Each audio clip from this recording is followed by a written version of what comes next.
আমি ঢাকা বাসাবো ছায়াবিথি জামে মসজিদে নিয়মিত খতিব, জাতীয় খতিব ফাউন্ডেশনের চেয়ারম্যান। আমি এর আগেও বেশ কয়েকবার এখানে জুমার নামাজ ইমামতি করেছি, খুতবা দিয়েছি। তো মাঝে মধ্যে আমরা আসি। আমাদের আজকের জুমা হচ্ছে 2024 সালের প্রথম জুমা।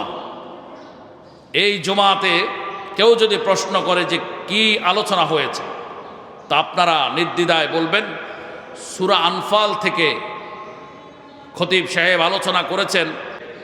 আল্লাহ তাআলা সূরা আনফালের ভিতরে মুমিনের 3 গুণ বর্ণনা করেছেন। কয় গুণ? 3 গুণ। 1 নাম্বার হচ্ছে মুমিনের সামনে যদি আল্লাহর নাম উচ্চারণ করা হয় তাহলে মুমিন খামোশ হয়ে যায়, ভীত সন্ত্রস্ত হয়ে পড়ে।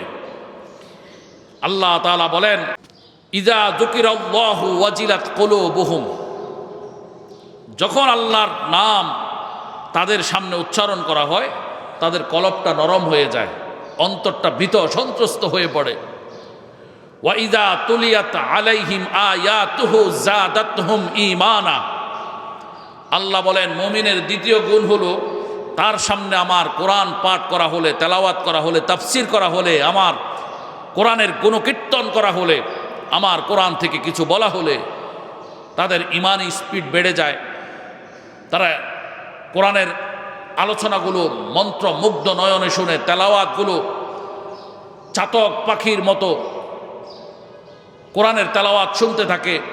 মাঝে মধ্যে সুবহানাল্লাহ, আলহামদুলিল্লাহ, আমি আল্লাহর হামদ সানা পাঠ করে, আমি আল্লাহর হামদ প্রশংসা করে, আমার নবীর শানে তারা দরুদ শরীফ পড়ে, আমার গুণকীর্তন করে।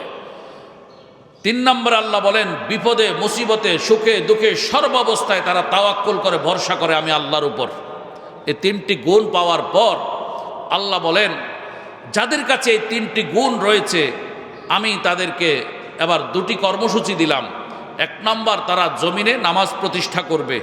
2 নম্বর তাদেরকে আমি যে রিজিক দান করেছি ওয়া মিম্মা রাযাকনাহুম ইউনফিকুন, আমি তাদেরকে যে রিজিক দান করেছি সেখান থেকে তারা নিজেও খাবে পরিবার পরিজন নিয়ে, আর কিছু কিছু তারা অভাবীদেরকে, অনাথদেরকে, মসজিদকে, মাদ্রাসাকে, বিভিন্ন জায়গায় যেখানে আমি দান করতে বলেছি, আমার নবী দান করতে বলেছেন, সেখানে তারা দান করবে। এবার যদি তারা 3টি গুণ আর 2টি কর্মসূচি এগুলো যদি তারা দেখাতে পারে, যদি উপস্থাপন করতে পারে, 3টি গুণও পাওয়া গেল, 2টি কর্মসূচিও যদি সে আদায় করলো, আল্লাহ বলেন এখন আমি তার সাথে ওয়াদা করেছি আমি তাকে 4টি পুরস্কার দিব। সুবহানাল্লাহ। 1 নম্বর পুরস্কার আল্লাহ বলেন উলাইকা হুমুল মুমিনুনা হাক্কা, আমি তাদেরকে প্রকৃত মুমিন হিসেবে স্বীকৃতি দিব ইনশাআল্লাহ। আল্লাহ তাআলা আমাদেরকে এটাই করুক, আমরা আল্লাহর কাছে আবেদন জানাই, আল্লাহ আমাদেরকে প্রকৃত মুমিন হিসেবে আল্লাহ আপনি আমাদেরকে কামিয়াব করেন, কবুল করেন, সকলে আমিন বলেন। আল্লাহ বলেছেন আমি তাদেরকে প্রকৃত মুমিন হিসেবে স্বীকৃতি দিব। সুবহানাল্লাহ।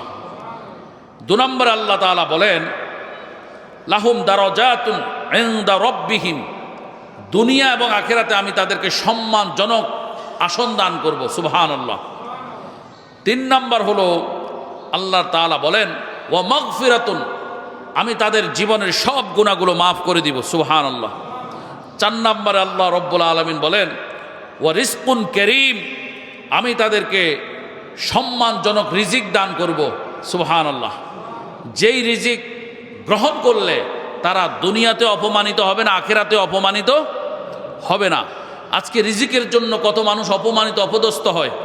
দেখেন কোটি কোটি টাকার মালিক, কিন্তু তার নামে মানি লন্ডারিংয়ের মামলা, তার নামে ঋণ খেলাপি মামলা, তার নামে চেক আত্মসাৎ, অর্থ আত্মসাতের মামলা, তার নামে চেকের মামলা, নানা রকম মামলা আর অভিযোগ ওই মানুষটার নামে, অথচ তিনি কোটি কোটি টাকার মালিক। এই রিজিকে, এই অর্থের ভেতরে কোনো শান্তি নাই, এখানে অসম্মান আর অপমান আল্লাহ বলেছেন। আর আল্লাহ বলেছেন যদি এই 3 গুণ পাওয়া যায়, 2 কর্মসূচি সে পালন করে, আমি তাকে 4টি পুরস্কার দেব। তার মধ্যে সর্বশেষ এবং 4র্থতম পুরস্কার হচ্ছে কি রিজকুন কারীম দান করবেন, যে রিজিক দুনিয়াতেও তাকে সম্মানিত করবে, আখিরাতেও তাকে সম্মানিত রাখবে, সম্মানিত করবে। আল্লাহ তাআলা আজকের এই আলোচ্য বিষয় থেকে আমাদেরকে আমল করার তৌফিক দান করেন, আমিন।